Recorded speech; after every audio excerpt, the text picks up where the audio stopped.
Pones a grabar, así ya cargamos. Estamos. Bueno, muy buenas tardes, buenos días, buenas noches, desde la Diplomatura Universitaria en Deporte Social y Comunitario de la UCASAL, continuando con este trayecto de formación. Tenemos a la profesora Fernanda Ten, trabaja en la Municipalidad de Salta, de la provincia de Salta, y que también es parte del equipo de la Selección Nacional de Natación Adaptada. Viene con una gran trayectoria en el campo de la discapacidad, la educación física, el deporte, y bueno, nos está acompañando en este mes, en este módulo de septiembre de inclusión. Fer, muchísimas gracias como colega, como compañera y como amiga que nos acompaña. Y bueno, también está nuestro amigo y profesor, José Nas Bonato, desde Río Gallegos. Hacemos la presentación oficial también, que pronto lo tendremos, acompañando y contando su experiencia. Querida Fer, bienvenida, te escuchamos. Bueno, ¿qué tal? Buenas tardes. Muchas gracias, Luciano, por la presentación. Hola, Nas, ¿qué tal? Un gusto compartir con ustedes este momento, este espacio. La verdad que la formación, la capacitación profesional docente es algo que, bueno, que comienza un día cuando decidimos la formación docente inicial y que sigue, ¿no? Que no termina. Entonces, como parte de todo esto, aquí estamos, ¿no? Transitando ya una diplomatura, buscando perfeccionamiento, actualización, especializaciones en lo que vamos eligiendo dentro de lo que es la formación. Y bueno, por mi parte, muy agradecida con la Universidad Católica de Salta por haberme convocado, por haber confiado un poco en la trayectoria, en el conocimiento, en la formación, en la experiencia. Y bueno, y me gustaría que estos dos módulos que vamos a compartir, en los cuales vamos a hablar de discapacidad, eh, sean por un lado interesantes y por otro lado también despierten las ganas, ¿no? Las ganas de incluir, las ganas de formar parte y de hacer que las personas con discapacidad formen parte de nuestros entornos, ya sean educativos o deportivos, comunitarios, donde a cada uno de nosotros nos toque actuar, porque bueno, la palabra inclusión es una palabra que pareciera que está de moda, eh, que es necesaria y cuyo tratamiento es necesario también, transitarlo de una manera crítica, profunda y de verdad hacernos cuestionamientos sobre el término y poner las cosas en claro para saber si lo que hacemos tiene que ver con la inclusión, si estamos comprometidos con la inclusión. Y qué hacemos, ¿no? Para mejorar todo lo que tiene que ver con la participación de las personas con discapacidad en los lugares en donde nosotros nos desarrollamos profesionalmente. Así es que bueno, no sé si te parece, Vamos para comenzamos, adelante, claro que sí. comenzamos, yo voy a compartir pantalla y vamos a ir analizando algunas cuestiones conceptuales básicas. Eso también quiero comentarles que son bastante básicas desde el punto de vista en lo que tiene que ver con lo que hoy ya implica, ¿no? El término discapacidad. Creo que hoy por hoy el término discapacidad ya es un término que está bastante socializado, en el que creo que todas las personas sabemos de qué se trata la discapacidad, de qué se trata ser una persona con discapacidad. Un poquito, a mí me gusta mucho hablar de inclusión. Me gusta hablar de accesibilidad y no tanto de discapacidad, y que incluso creo que el término inclusión ya tiene que tender a desaparecer de alguna manera, ¿no? Porque ya el término en sí mismo tiene que transformarse en acciones y tendríamos hasta que dejar de hablar de todo esto para hacer de una vez por todas la realidad de la inclusión, ¿no?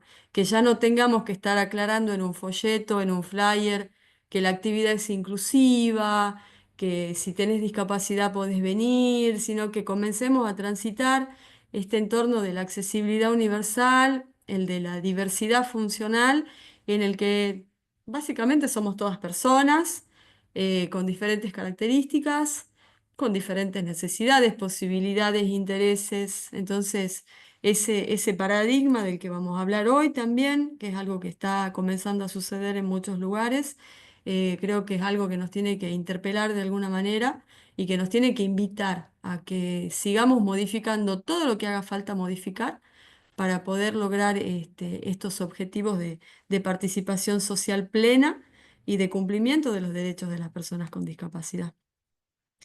Bien, conceptualmente, como para comprender algunas cuestiones que vamos a charlar, es que el término discapacidad va variando conforme el tiempo va avanzando, ¿sí? El término discapacidad, lo que para mí significa es una manifestación de la diversidad humana, ¿sí? Para mí, el término discapacidad tiene que ver con esto, que somos todos diversos, que somos todos distintos y que todos tenemos diferentes características, básicamente. Em, digamos, para la Organización Mundial de la Salud, es un fenómeno complejo que refleja la interacción entre las características del organismo humano y las características de la sociedad en la cual esa persona vive y se desarrolla. Y para la Real Academia Española, el año pasado se modificó el término y hoy indica que es una situación de la persona que por condiciones físicas, sensoriales, intelectuales o mentales duraderas se va a enfrentar con notables barreras de acceso a su participación social. Si nos detenemos un poquito en estos dos tipos de conceptos, lo que vamos a poder observar es que el término está poniendo el acento en la persona, ¿no? En la persona que tiene la discapacidad. Está poniendo el acento en este ser humano que nació con alguna característica que de alguna manera y entre comillas lo diferencia del resto, pero que como digo siempre yo, no es que lo diferencia, sino que lo hace único como somos todos únicos, ¿no? Entonces, acá, cuando se establece que la discapacidad como un fenómeno complejo que está relacionado entre las características del organismo de la persona y las características de la comunidad en la que vive, vamos a entender que en realidad la discapacidad se visualiza o se visibiliza cuando el entorno no es adecuado para que una persona pueda desarrollarse. ¿Qué significa esto? Que si hay barreras en la comunidad en la que la persona con discapacidad debe hacer su vida diaria, cotidiana, es donde se va a hacer visible la discapacidad. Si una persona con discapacidad quiere ingresar a un edificio y tenemos que el edificio tiene barreras arquitectónicas, bueno, ahí se va a manifestar la discapacidad. Ahora, si el edificio es accesible, esa persona va a poder ingresar al edificio, ya sea en su silla de ruedas, con su bastón canadiense, con su andador, con su bastón blanco, si es una persona con discapacidad visual y va a poder ingresar y hacer el trámite, si es que tiene que hacer algún trámite administrativo o ingresar a la escuela, y va a tomar la clase sin ningún tipo de inconveniente y acá vamos a encontrar que también pueden existir otro tipo de barreras que ya vamos a charlar más adelante, que también visibilizan la discapacidad que tiene que ver con las personas, ¿no? Con las que se relacionan. Entonces, a veces las personas también son barreras para las personas con discapacidad. Entonces, la discapacidad, como dice acá, es un término complejo, es una situación de la persona que se va a manifestar en esta cuestión que está referida a las características de la comunidad en la que vive y a las posibilidades de participación social que tiene ese individuo en esa comunidad. Eso es más o menos una aproximación conceptual entre todas las que existen sobre el término discapacidad. Muchas veces nosotros tenemos prejuicios con estos términos, con este término, la palabra discapacidad. Creemos que al colectivo de las personas con discapacidad les molesta o les hace daño. Pero bueno, esto sí quisiera aclararlo porque en realidad el término discapacidad, persona con discapacidad, está acordado a través de la Convención Internacional de los Derechos de las Personas con Discapacidad, en los cuales ellos mismos establecen que la mejor forma de denominar la situación es decir persona con discapacidad y no con otros términos que pueden ser peyorativos, de burla, ¿sí? O de incluso de discriminación.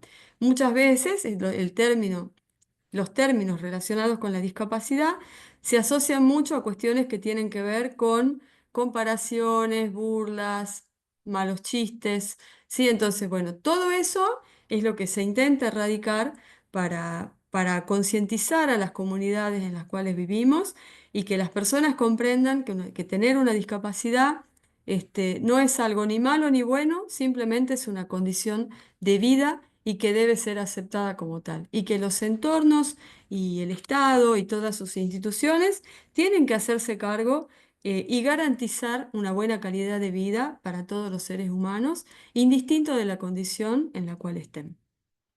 Con respecto a los paradigmas son estas miradas sociales por las cuales atraviesan las personas con discapacidad. Nosotros vamos a encontrar que hay diferentes tipos de paradigmas, hay se clasifican hasta en 6 u 8, pero bueno, hay 4 que son fundamentales, que engloban a estas miradas que tenemos y que tienen que ver con una evolución histórica también del término, ¿no? O sea, cómo históricamente se fue viendo a la persona con discapacidad, cómo se la tuvo en cuenta o no, y cómo fue modificándose esa mirada en función también de la participación de las personas con discapacidad en esta construcción social, que para mí esto de lo que vamos a hablar tiene que ver con constructos sociales que vamos estableciendo como seres humanos, como grupos, y que estas miradas van a estar relacionadas con la cultura también en la cual nosotros nos vamos desarrollando. Entonces tenemos el primer modelo, que es el modelo tradicional o modelo de prescindencia, se llama también, donde la misma palabra acá nos indica que en ese modelo que es histórico, que hablamos de las primeras edades, las primeras épocas históricas, la edad antigua, la edad media, ¿qué pasaba con las personas con discapacidad? Este modelo de prescindencia lo que hacía justamente es esto, ¿no? Prescindir de la persona, dejarlo afuera, excluir a la persona por sus características, por sus condiciones, y a partir de eso lo que se hacía era o aislarlos, sacarlos de los lugares visibles, esconderlos, eh, incluso hasta quitarles la vida. Entonces, eran objeto de burla, eran utilizados como bufones en las cortes de los reyes, eran utilizados como personas distintas, expuestas en la comunidad, o también personas que vivían de la dádiva, ¿no? Del pedir en la calle, de la mendicidad. Entonces, esta mirada tradicional o de prescindencia, marca una época en la cual la persona con discapacidad no es tenida en cuenta porque no se toma como un ser humano que pueda ser productivo y aportar al modelo, ¿no? de sociedad en el cual vivía. Posterior a eso, en el año 1940 aparece una nueva forma de tratar la discapacidad y que es el modelo de rehabilitación. En este modelo de rehabilitación, lo que, lo que surge es que las personas que no tenían discapacidad, al volver de conflictos de guerra, volvían con algún tipo de discapacidad, ¿sí? Entonces ya la discapacidad no era algo ajeno, sino que aparecía en lugares donde antes no existía en la persona con discapacidad como tal, pero que al irte a un conflicto bélico, cuando volvés, tenés una discapacidad que puede ser una discapacidad visual, una discapacidad motriz, una discapacidad mental, ¿sí? Entonces esa persona que se fue sin discapacidad y volvió con discapacidad, ya comienza a tener un tratamiento distinto por una cuestión de derechos, ¿sí?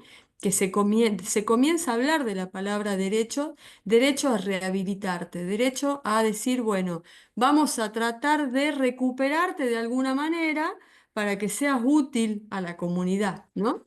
Y para que puedas de alguna manera formar parte de tus contextos, ya sean familiares o de los contextos de salud en los cuales vas formando parte y vas teniendo un rol un poco más activo en la comunidad, ¿sí?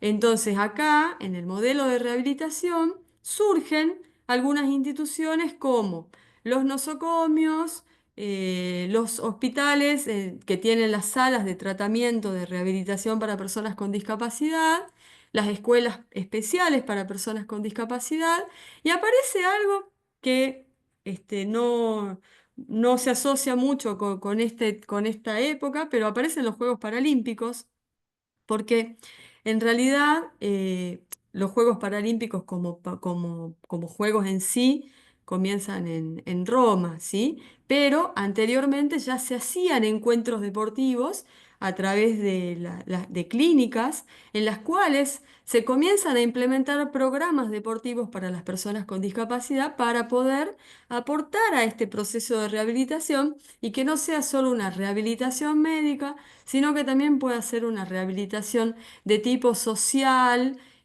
un poco más integral, en la cual se empiezan a conformar equipos de trabajo.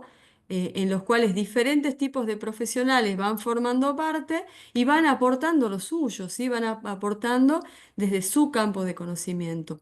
Ludwig Woodman crea en Stock Mandeville el primer juego para personas con discapacidad, el primer encuentro para personas con discapacidad, y así comienzan a implementarse estos programas en otros lugares del mundo hasta que se suman como un movimiento de deporte a el olimpismo y se denominan paralimpismo. ¿Qué es el paralimpismo?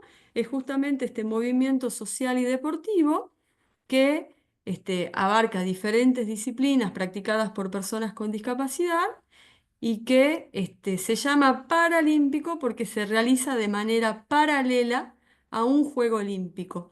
Antes, se hacía una sede en algunos lugares de olímpicos y en otros lugares las sedes de los paralímpicos, e incluso se han llegado a hacer en años distintos, pero de un tiempo a esta parte nosotros tenemos la posibilidad de que un juego paralímpico se desarrolla en el mismo espacio que un juego olímpico en un tiempo posterior. Creo yo que va a llegar el momento en que vamos a comenzar a evolucionar de tal manera en que un juego olímpico y un juego paralímpico podamos comenzar a pensarlos como espacios de inclusión, no necesariamente donde vamos a competir entre todos, pero sí que se van a generar espacios para que el olimpismo y el paralimpismo puedan convivir, porque bueno, cada uno tiene sus características particulares, ¿no? Dentro de entonces de este modelo, que es el modelo de rehabilitación, es una fuerte mirada médica y que sigue teniendo mucho hincapié el tema de estar separados, ¿no? De ser distintos. Sos una persona con discapacidad, pero te corresponde este espacio.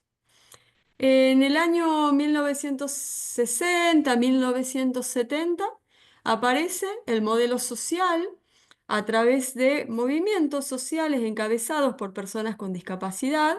Ya no son los demás los que toman decisiones, sino las personas con discapacidad levantan la mano y dicen, bueno, aquí estamos, tenemos nuestros derechos y queremos hacernos cargo de las decisiones que los demás están tomando por nosotros y queremos tomarlas, ¿sí? O sea, queremos formar parte de verdad, queremos decidir qué tipo de vida queremos tener, qué tipo de servicio de salud queremos tener, qué educación nos gustaría recibir.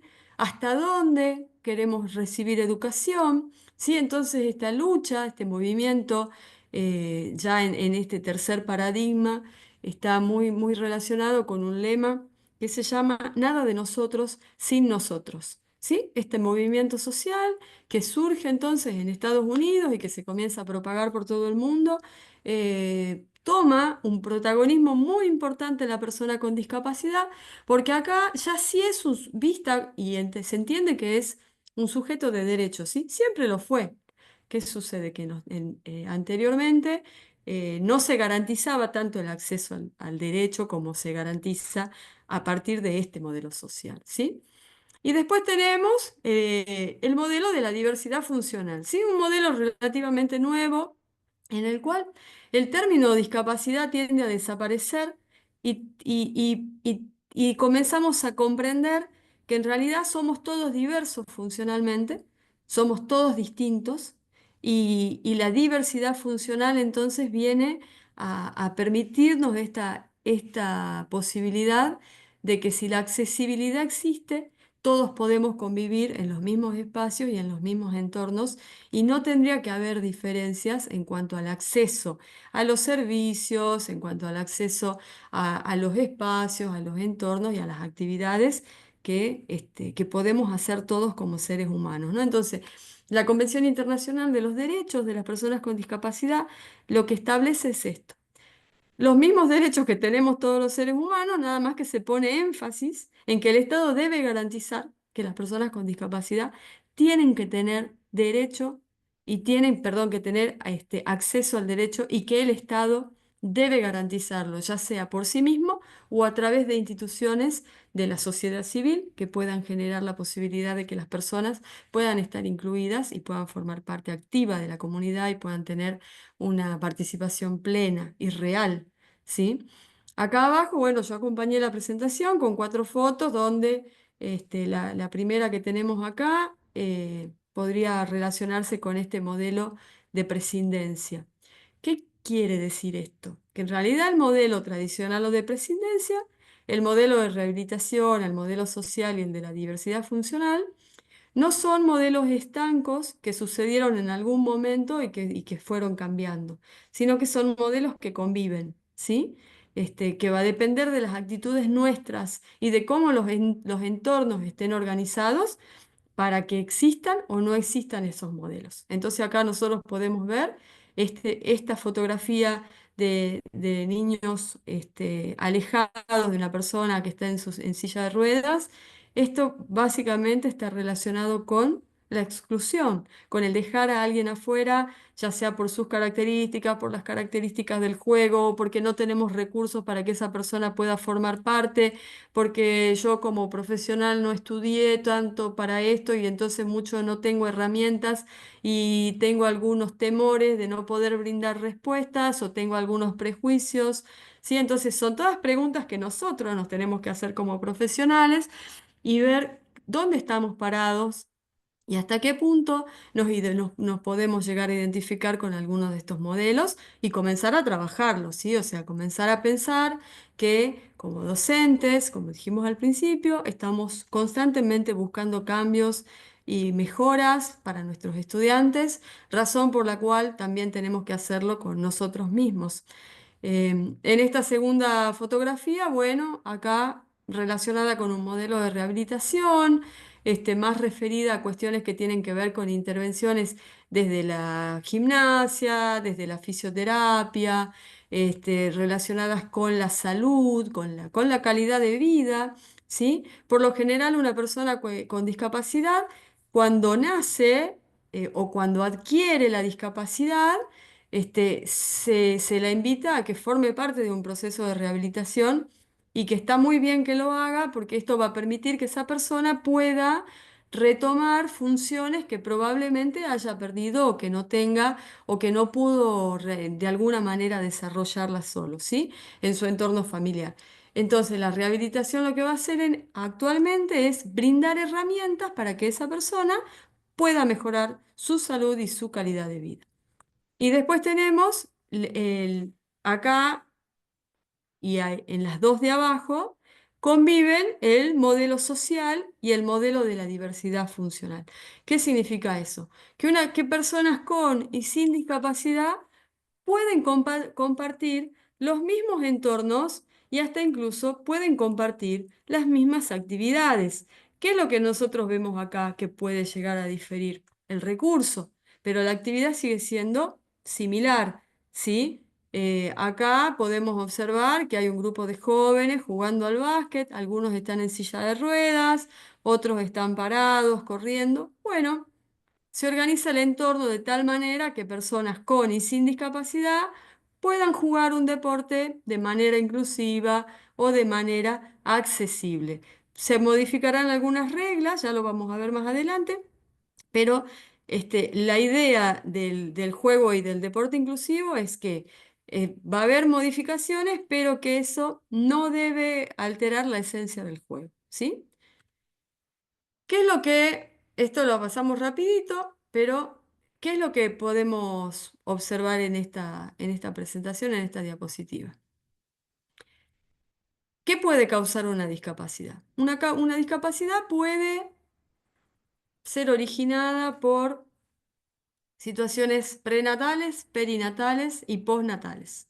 ¿Qué significa esto? Que una persona puede adquirir una discapacidad en el periodo prenatal, antes de nacer, en el vientre de la madre, y esto puede deberse a factores genéticos, enfermedad de la madre o factores ambientales, como vivir en ambientes contaminados, y que eso pueden afectar de alguna manera el embarazo de la mamá, ¿sí?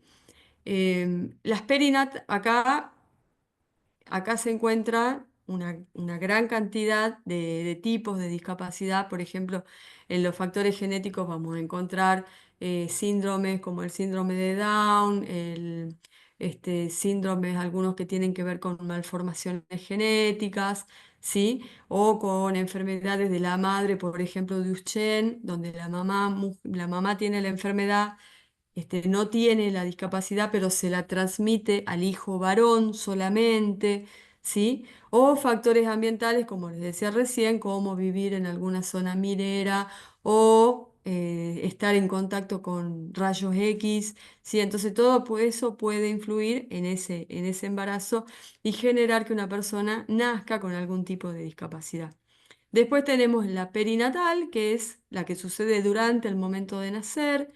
Esto se puede dar por un nacimiento prematuro. El bebé nace antes de tiempo, tiene que ir a la incubadora y no nació con algunos órganos desarrollados, y probablemente esos órganos no logren desarrollarse posteriormente. Entonces acá se dan muchos casos, por lo general, de discapacidades auditivas o visuales. Después tenemos que en lo perinatal pueden suceder también traumatismos o accidentes durante el parto, que el parto sea complicado, o por un exceso de medicamentos al momento de parir, ¿sí? La mamá. Y después tenemos la postnatal, que es cuando nacimos. Hasta los 3 años de vida hay algunas patologías y después puede ser en cualquier momento de la vida, ¿sí? Acá vamos a encontrar que en lo postnatal puede ser por traumatismos, por golpes, eh, por algunas enfermedades adquiridas posterior al nacer, por mala alimentación y por factores ambientales también. Vamos entonces a entender que hay causas de la discapacidad que tienen que ver con cuestiones médicas, ¿sí? Eso puede causar una discapacidad. Y acá me voy a la, digamos, a la figurita de acá al lado, a estas imágenes que nosotros podemos ver acá, y qué es lo que socialmente puede causar una discapacidad. Que eso también tenemos que preguntarnos, ¿no? Porque, bueno, una persona, como decíamos recién, puede tener una discapacidad, pero esa discapacidad se va a hacer visible cuando el entorno no está preparado, cuando las personas no están preparadas, ¿sí? Entonces vamos a encontrar tres tipos de grandes barreras que pueden entonces también visibilizar una discapacidad. Acá la persona ya tiene la condición de discapacidad, Pero si los entornos están preparados, esa discapacidad no se visibiliza. Entonces, vamos a encontrar diferentes tipos de barreras, actitudinales, de la comunicación y del entorno. En las barreras actitudinales vamos a encontrar todo aquello que hace referencia a comentarios, expresiones negativas que se realizan hacia una persona con discapacidad o en condición de discapacidad, en algunos casos con la intención de discriminar y de excluir a esta población, y en otros casos no se hace con esa intención, pero generan la misma situación. Muchas veces el desconocimiento, que también puede generar exclusión, porque yo por no saber puedo generar algo discriminatorio contra otra persona, ¿sí? Al no saber cómo tratar a una persona, y no poder relacionarme con esa persona y no poder brindarle mi ayuda o mi conocimiento, estoy excluyendo a la persona, ¿sí? Después tenemos barreras en la comunicación. Las barreras en la comunicación son aquellas que se presentan cuando no brindamos información de acuerdo a la necesidad que tiene la persona. Por ejemplo, cuando nos comunicamos con una persona con discapacidad auditiva y no tenemos las herramientas necesarias para poder comunicarnos. Eso también es una barrera en la comunicación porque la persona con discapacidad auditiva, si nosotros no sabemos hablar lengua de señas o no buscamos alguna forma de comunicación alternativa y elegimos no comunicarnos, existe una barrera que es la barrera de la comunicación. ¿Sí? Hoy por hoy tenemos muchos recursos que si no sabemos lengua de señas, por ejemplo, podemos utilizar un celular, una pantalla, escribir, mandar mensajitos, ¿sí? Tomar un papel y una hoja y escribir para que la persona entienda, o hablar de una manera clara, vocalizar, para que si la persona con discapacidad auditiva sabe leer los labios, pueda hacerlo y haya algún tipo de comunicación más fluida, ¿sí? Y después tenemos las barreras en el entorno, las últimas, pero no menos importantes, ¿sí? Que tienen que ver con aquellos obstáculos que están en el ambiente. La falta de accesos arquitectónicos como rampas, la ausencia de ascensores, de escaleras mecánicas, de cintas que transportan también a personas que tienen dificultades en la movilidad o que tienen algún tipo de, sí, de complejidad para moverse, ¿sí? Movilidad reducida se llama esto. Entonces, acá nosotros vamos a encontrar que tenemos por un lado lo que causa una discapacidad a nivel físico, pero acá lo que puede llegar a causar o a generar la visibilización de la discapacidad desde una cuestión más comunitaria y social, ¿sí? Tenemos diferentes tipos de discapacidad, las sensoriales, que encontramos acá la discapacidad visual, la discapacidad auditiva. Dentro de las físicas y motrices hay una gran cantidad de discapacidades como la parálisis cerebral, que está relacionada con las patologías del sistema nervioso central, la mielomeningocele, las amputaciones, talla baja, artrogrifosis, diferencias de miembros, ¿sí? O sea, vamos a encontrar dentro de las físicas y las motrices una gran cantidad de formas o de tipos de discapacidad. Y después tenemos las intelectuales, que son aquellas que están relacionadas con la parte de la comprensión, ¿sí? Entonces, comprender o con cuestiones que tienen que ver con necesitar algún tipo de apoyos para poder aprender intelectualmente algo, ¿sí? Para poder comprender. Entonces, estos son los tres grandes tipos de discapacidad que nosotros encontramos. Después, cuando charlemos más en la clase que viene de deporte, vamos a ver específicamente para cada discapacidad qué tipo de deportes podemos encontrar. ¿Qué es lo que nosotros tenemos que hacer para que nuestras escuelas y nuestros entornos deportivos sean inclusivos y sean accesibles? ¿Sí? ¿Qué es lo que tenemos que pensar? Primero, les presento acá, este es el símbolo de la accesibilidad universal. Este símbolo viene a reemplazar ese símbolo que todos conocemos, al cual asociamos la discapacidad, que es el de la silla de ruedas, ¿sí? Este símbolo se crea con el fin de generar conciencia en que ya no es importante mirar la discapacidad, sino comenzar a pensar en términos de accesibilidad desde este nuevo paradigma que es el de la diversidad funcional, ¿no? Y acá lo que establece entonces es que nosotros vamos a encontrar que este símbolo nos permite comprender que representa, por un lado, que debemos como comunidad trabajar sobre la igualdad en el acceso para todos. Representa una esperanza, dice ahí, ¿no? Sobre la posibilidad de generar entornos de igualdad y de acceso para todos los seres humanos. Por otro lado, lo que establece es que los servicios que se brindan tienen que ser servicios accesibles. ¿Qué significa eso? Pensar en todas las necesidades que tienen las personas y organizar los servicios que brindamos para que independientemente de su condición una persona pueda hacer uso del servicio. ¿Qué significa esto? Un teléfono celular. Cuando tomamos un teléfono celular, nosotros ¿qué utilizamos en el celular? El servicio básicamente, de telefonía, ¿no? Entonces lo vamos a llevar adentro del servicio de telefonía tenemos en realidad todas las computadoras, la tecnología, tiene algo que tiene el simbolito de accesibilidad.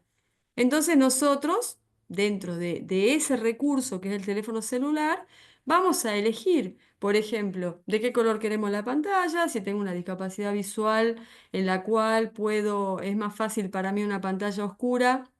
Elijo una pantalla oscura y si mi disminución visual está tendiente a que es mejor lo brilloso, me voy a la pantalla blanca y que puedo trabajar con los contrastes, con los tamaños de las letras y que si tengo una discapacidad visual donde no puedo percibir la pantalla, puedo activar un servicio de voz dentro de la pantalla que me va a llevar por todo el celular y por todos los servicios del celular y cuando quiero acceder a una aplicación me lee a qué aplicación le estoy ingresando, por un lado, ¿sí? Si tengo una discapacidad auditiva, tenemos la posibilidad de transformar los mensajes de audio en mensajes de texto. Si lo mismo que en WhatsApp, por ejemplo, tenemos un microfonito que nos permite hablarle a la pantalla y se va escribiendo lo que nosotros vamos hablando. ¿Sí? Entonces, eso es hacer accesible un servicio. Que un elemento nos sirva a todos. Que un recurso nos sirva a todos. Que el recurso esté pensado inteligentemente de tal manera que no importa la condición de la persona que lo tome, va a ser útil. ¿Sí? Si nosotros nos vamos al entorno, perdón, deportivo, ya sea en la escuela o en el club, lo que tenemos que generar es que nuestros servicios sean accesibles, que sean independientes de la persona que lo va a tomar. Y eso ya es un desafío puertas adentro de la profesión. Tenemos que repensar cómo son los entornos en los cuales nosotros estamos trabajando para poder dar nuestra clase de educación física, brindar nuestro servicio educativo, ¿sí? Entonces después vamos a ir al otro recurso que son los objetos. ¿Cómo son los objetos con los cuales nosotros trabajamos? Son objetos accesibles, son objetos sonoros, son objetos de fácil toma, son objetos que están adecuados para que según la etapa en la que vos estás aprendiendo, vas a poder dominarlo, manejarlo, asimilarlo, utilizarlo y va a ser un objeto que te acerca y no que te aleja del deporte o de la actividad física, ¿sí? Entonces, eh, pensar en los objetos es importante cuando hablamos en términos de accesibilidad. Pensar en los espacios. ¿Cómo son estos espacios en los cuales nosotros trabajamos? ¿Qué barreras tienen los espacios? Si tenemos una persona que tiene, por ejemplo, la condición del espectro autista o que se llama SEA o TEA, que es el trastorno del espectro autista, son términos que se están trabajando en la actualidad, que se está pasando del TEA a lo que sea, que no sea un trastorno, sino que sea una condición, ¿sí? Tiene que ver con la humanización y con la naturalización también de términos, ¿no? Em, el espacio, pensar el espacio en un espacio. Si tenemos personas que se trasladan en silla de ruedas o con movilidad reducida, seguramente van a tener que ser espacios que no tengan barreras arquitectónicas. Y si nos ponemos a pensar que el espacio no tenga barreras arquitectónicas, no solamente favorece a las personas con discapacidad motriz, sino que nos facilita la actividad a todos. ¿Sí? Por otro lado, pensar en espacios que no sean muy ruidosos, va a facilitar la participación de niños, jóvenes o adultos con autismo, pero a su vez a nosotros también nos va a contribuir en tener una cierta tranquilidad al momento de aprender. Entonces, pensar nuestros espacios en términos de accesibilidad también tiene que ver con pensar en que sean lugares que pueden ser utilizados por todos. Y por último, la comunicación. La comunicación tiene que ser accesible. Cuando yo digo que la comunicación tiene que ser accesible, hago referencia a este término. Si tengo una clase donde tengo personas con diferentes tipos de discapacidad y hay personas con discapacidad auditiva y tengo la oportunidad de poder hablar con lengua de señas, voy a hablar con lengua de señas. Perfecto. Y voy a hablar para las personas que son oyentes. Y a su vez, tengo que tener un discurso, porque si tengo una persona con discapacidad visual, tengo que hablar de tal manera en que esa persona con discapacidad visual comprenda y pueda estructurar todo lo que yo voy diciendo para poder comprenderlo y posteriormente realizar. ¿Sí? Les puse como tres ejemplos el de comunicación. En una misma comunicación, nosotros vamos a tener diferentes tipos de apoyo, como hasta incluso podemos poner un cuarto, un pictograma para una persona que necesita observar una imagen para comprender lo que estamos enseñando, ¿sí? Entonces, son todos recursos, apoyos que nosotros utilizamos para que la comunicación sea fluida y para que nuestros estudiantes o nuestros deportistas comprendan qué es lo que queremos transmitirle, qué es lo que tienen que hacer y cómo tienen que hacer la actividad que pretendemos que hagan, ¿sí? Lo que hemos planificado.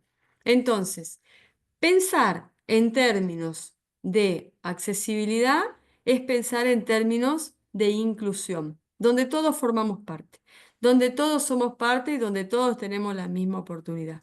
Porque si nosotros nos vamos un poquito hace un tiempo atrás, cuando hablábamos de integración, nos encontrábamos con espacios y que siguen sucediendo, con espacios donde la persona con discapacidad forma parte del contexto, pero no forma parte de la comunidad.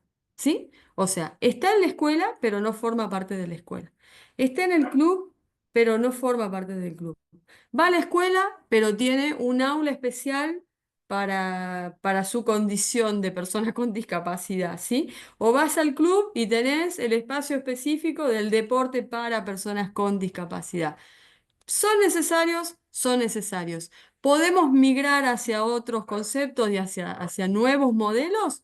También podemos hacerlo, sin descuidar que hay movimientos que también tienen que ver que ya lo vamos a charlar en la diapositiva que sigue, con formas, con formatos de deportes que practican las personas con discapacidad. Pero en el aprender, en la socialización, es muy importante que una persona comience a realizar actividad física, comience la actividad educativa en entornos de inclusión, en los cuales personas con y sin discapacidad van a compartir los mismos espacios, los mismos recursos y las mismas actividades porque van a ser de características accesibles, van a estar pensadas para todos, ¿sí? Y después, si una persona con discapacidad quiere hacer deporte y especializarse en un deporte en particular, ahí sí nos vamos a ir a otras formas de hacer actividad física para personas con discapacidad, ¿sí? Entonces, ¿qué tipo de deportes practican las personas con discapacidad? ¿No? Acá podemos observar a Rodrigo López, tiene parálisis cerebral, es ciclista, ahora en París, transitó sus sextos Juegos Paralímpicos, excelente deportista, eh, experimentado, digamos una persona que superó las barreras físicas, o sea, tiene parálisis cerebral, utiliza una silla, perdón, una bicicleta, no una silla, sino que utiliza una bicicleta con dos ruedas para hacer su deporte, ¿sí? Superó las expectativas también en cuanto a lo que tiene que ver con la edad y el deporte de alto rendimiento, su sexto juego y sigue superándose, así como él, hay muchos otros deportistas también. Entonces, vamos a encontrar que las personas con discapacidad pueden hacer diferentes tipos de deportes. Yo diría que la mayoría de los deportes, salvo que por cuestiones de salud no puedas realizar algún tipo de actividad física. ¿Qué tipo de deportes practican las personas con discapacidad? Todos. Siempre que el recurso y el entorno y la persona que te va a orientar en el aprendizaje de ese deporte o en el entrenamiento de ese deporte estén preparados para brindar respuestas a las necesidades según el nivel al cual quieras llegar, ¿sí? Entonces acá vamos a observar una persona, una mujer que está nadando, una nadadora, Germán, también que es nadador, tiene 21 años, tiene parálisis cerebral. Brian también, que hace atletismo. En el caso de Brian, que les cuento que él fue la medalla de oro que tuvimos ahora en los Juegos Paralímpicos de París, junto con Iñaki también, otro medallista de oro de la natación. Bueno, y acá vamos a observar niños jugando, niños con y sin discapacidad. Ese es un equipo de niños que juegan al vóley, donde los compañeros de ella se sientan en el piso para jugar con ella al vóley de sentado, que es una disciplina también del deporte adaptado, ¿sí? Entonces, ¿qué quiero hacer referencia con esto? Que podemos ir de un deporte de tipo iniciación, si vamos a considerar las edades, de todo lo que tiene que ver con la iniciación deportiva, hacia el alto rendimiento, ¿sí? Transitando todas las etapas por las cuales transitan todos los deportistas y respetando todos los procesos que haya que respetar. Eso es por un lado, ¿sí? Y por otro lado, entender que hay personas que van a hacer deporte o actividad física por una cuestión médica o de rehabilitación para mejorar su calidad de vida. Otros los van a hacer de manera recreativa, como parte de su vida diaria, porque les gusta, por socializar, por formar parte, ¿sí? Por conformar equipos.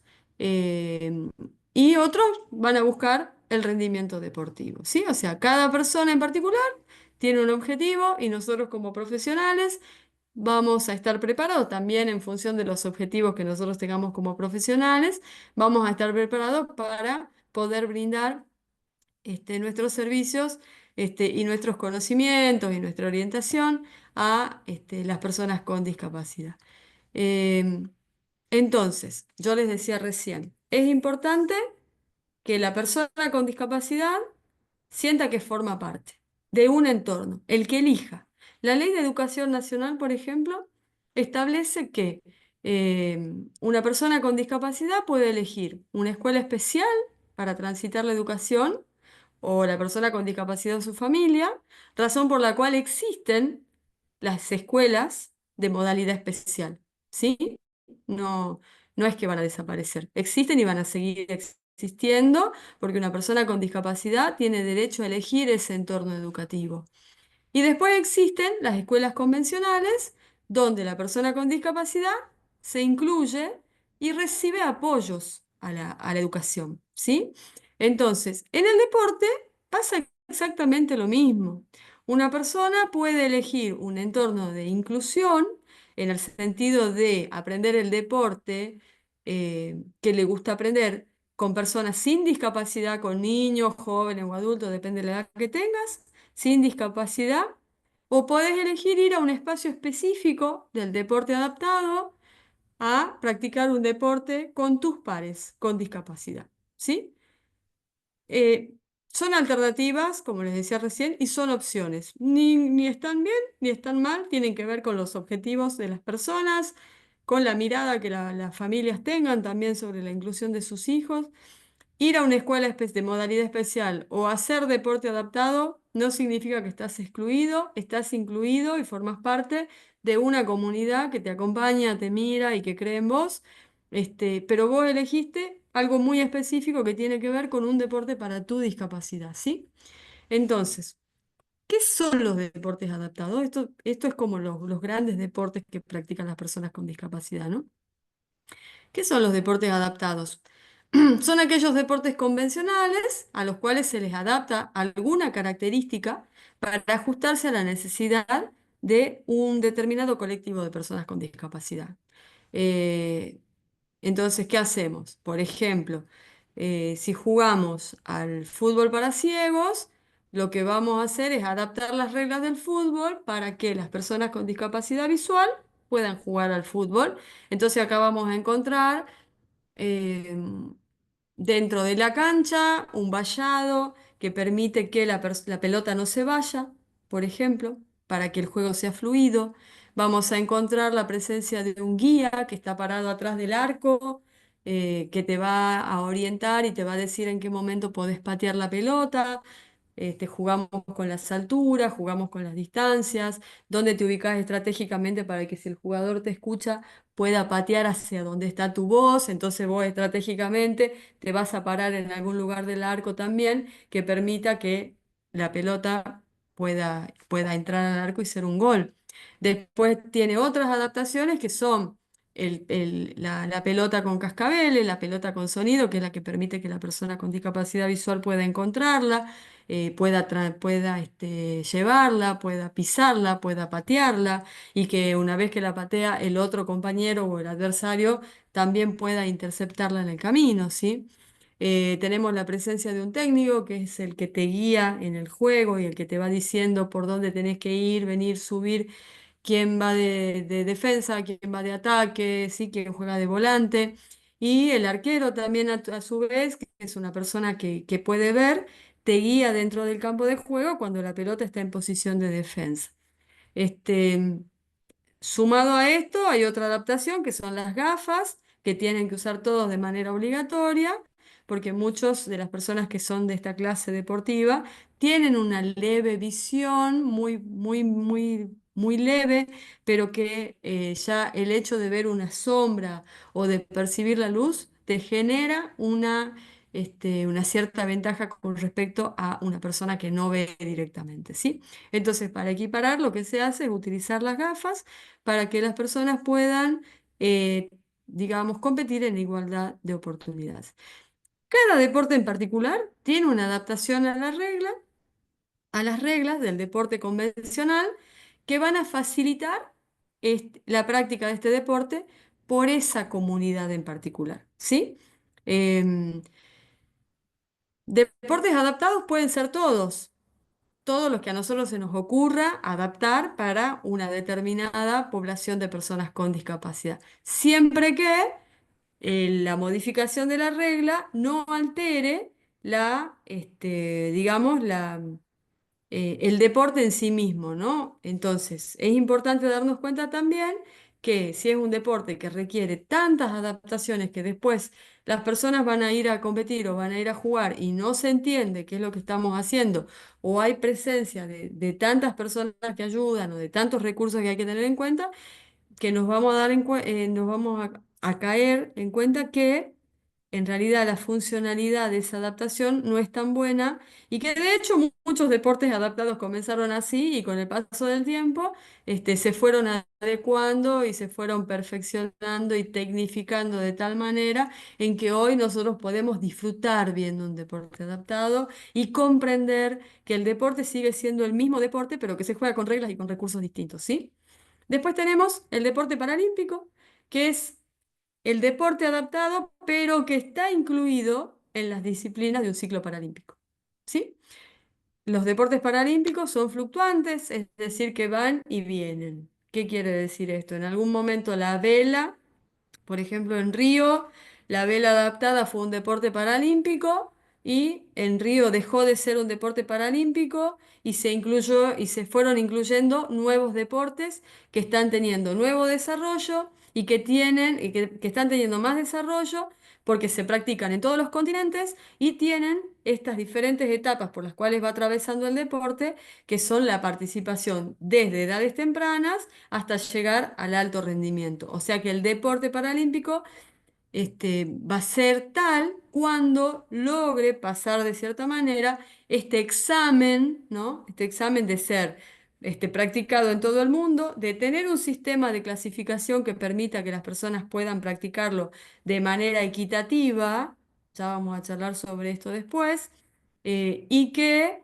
este, se garantice su sostenibilidad en el tiempo.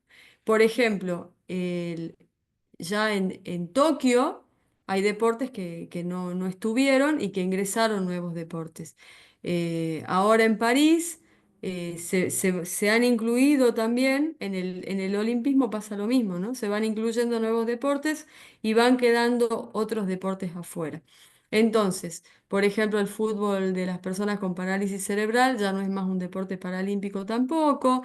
Hay deportes que históricamente, por el desarrollo que tienen, están desde los primeros juegos, como el atletismo y la natación. El tenis de mesa también es un deporte que se mantiene porque tiene un gran desarrollo a nivel mundial. El levantamiento de pesas, el tiro, son deportes que son practicados en todos los continentes y que forman parte entonces de esta grilla para...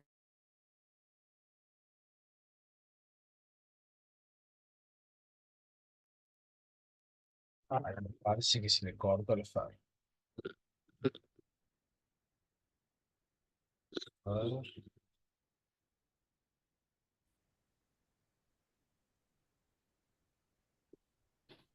Bueno, ahí estamos.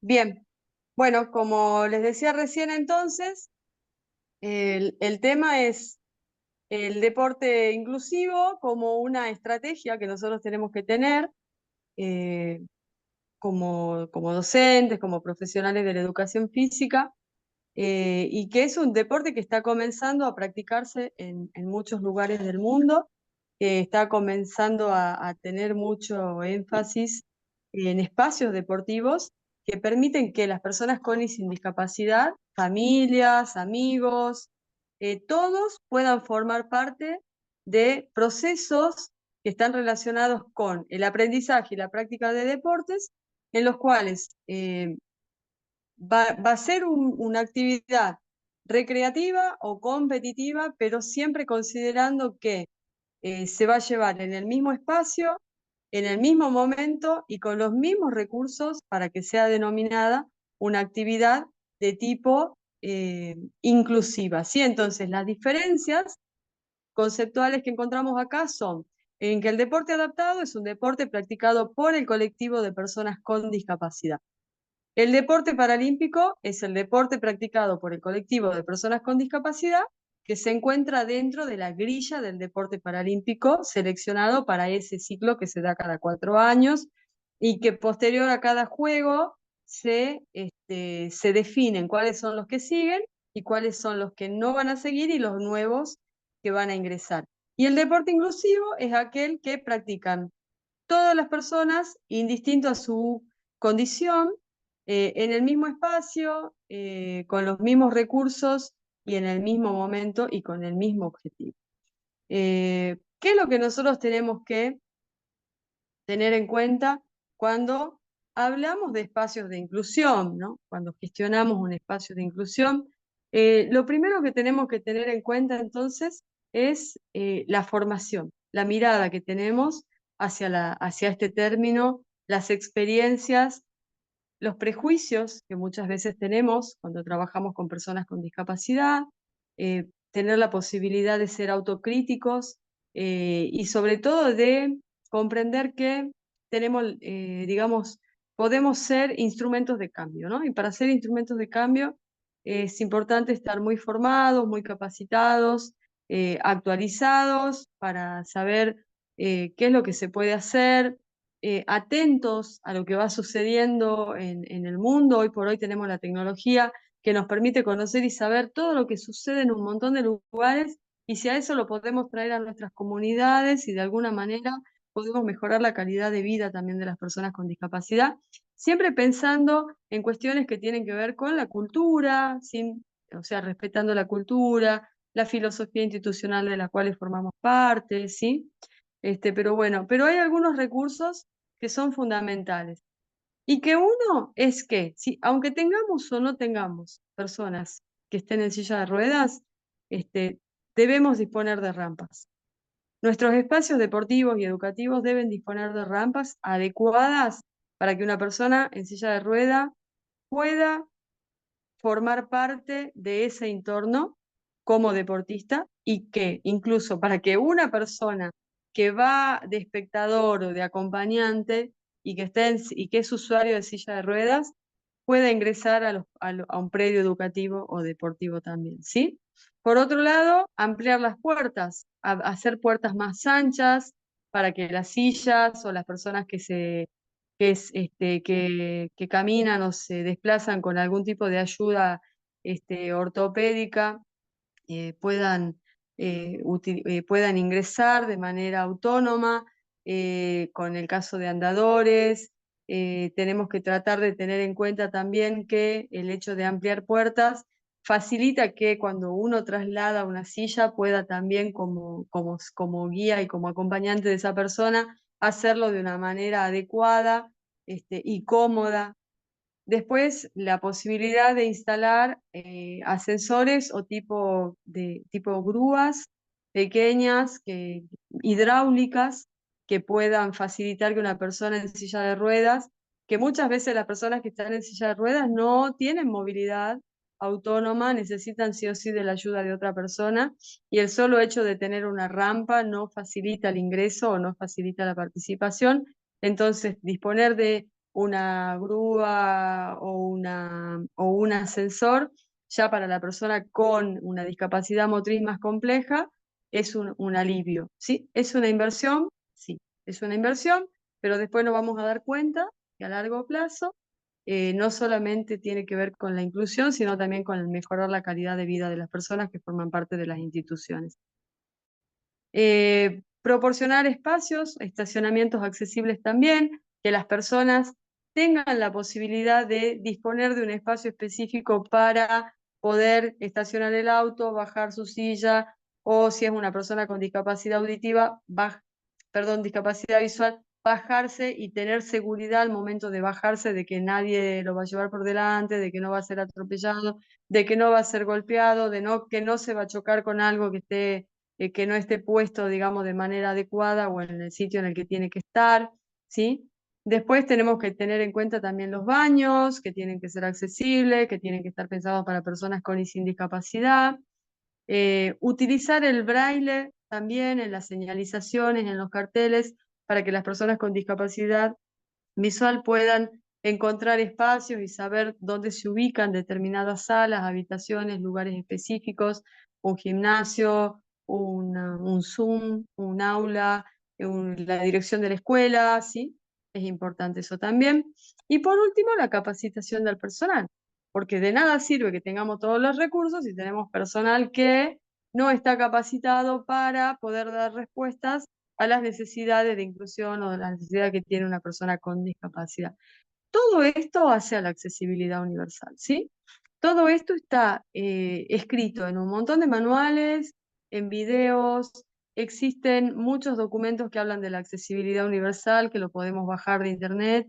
De hecho, yo les compartí en el material algo que tiene que ver con la accesibilidad universal, en cómo nosotros podemos trabajar nuestros espacios para que sean accesibles, nuestros recursos para que sean accesibles, y también nuestras actitudes para que los entornos sean accesibles, porque tiene que ver con la posibilidad de que una persona forme parte, elija formar parte de un entorno en el cual nosotros podemos estar, y muchas veces eso es lo que a veces nos cuesta, ¿no?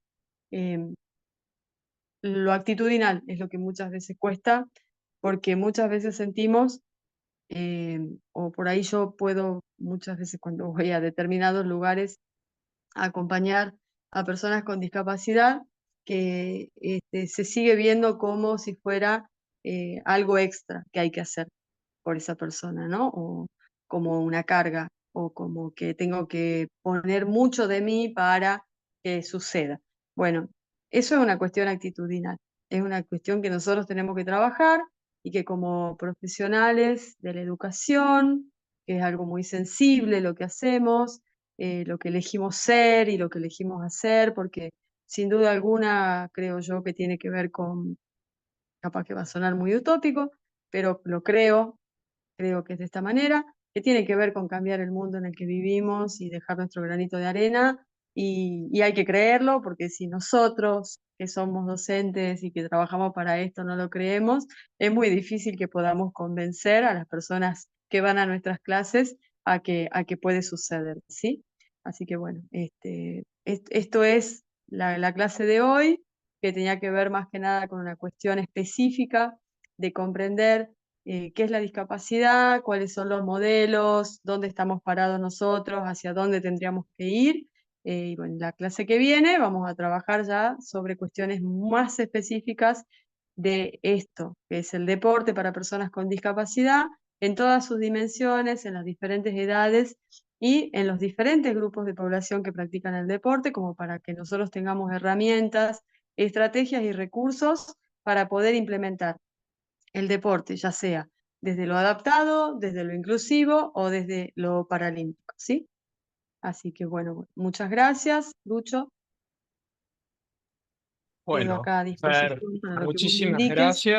muchísimas gracias por la exposición, por, bueno, la generosidad de lo compartido. No sé, nada, si querés hacer algún comentario, tenemos 5 minutitos que por ahí podemos ahí algún comentario, pregunta. De todos modos, hay una temática para seguir desarrollando en lo asincrónico y en el próximo encuentro.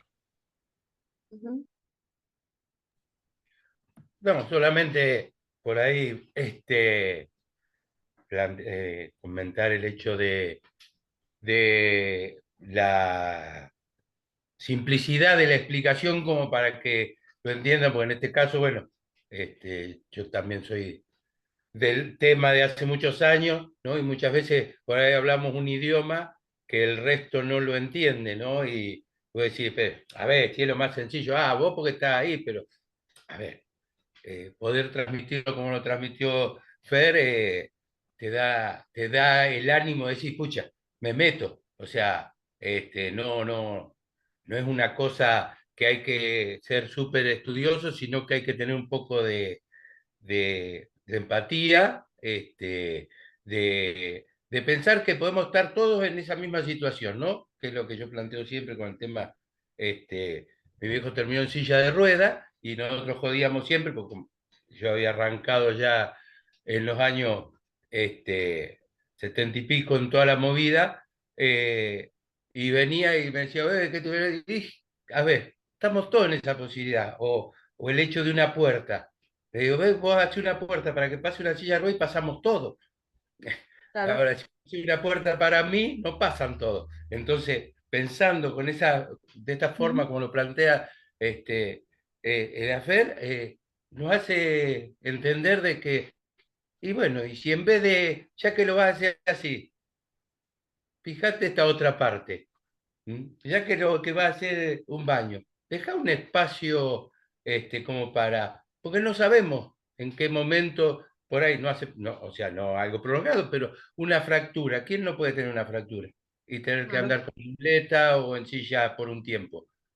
Y querer ir a ver un partido y no tener lugar, o sea, no es solo el deportista, el resto de los demás que quieren acceder, ¿no? Entonces, creo que sí, que lo que el hecho de trabajarlo desde las infancias como para que ya, en vez de estar hablando de inclusión, ya sea simplemente compartir, ¿no? Pero no, está muy Claro. clarito, muy lindo, che. Gracias. Sí, eso que Al decís margen de la vos. velocidad, ¿no? Eso, viste que pongo primera, segunda, tercera y voy con todo, hasta quinta no paro. Pero eso que decías vos recién, creo que ya la posibilidad de la inclusión escolar abrió una puerta enorme porque ya se naturalizó la inclusión. Los niños comienzan a crecer en estos espacios ya de convivencia, como decías vos, bien decías recién.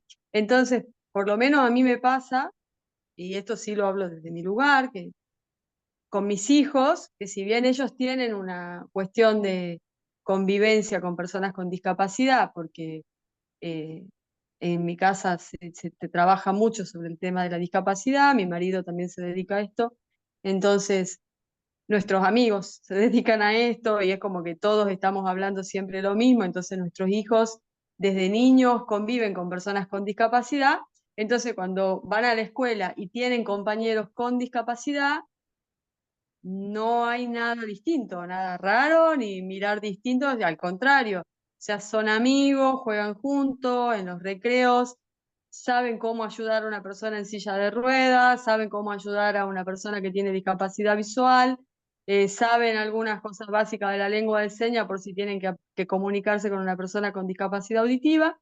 Entonces yo creo, como te decía recién, que hacia eso tendríamos que tender todas las personas.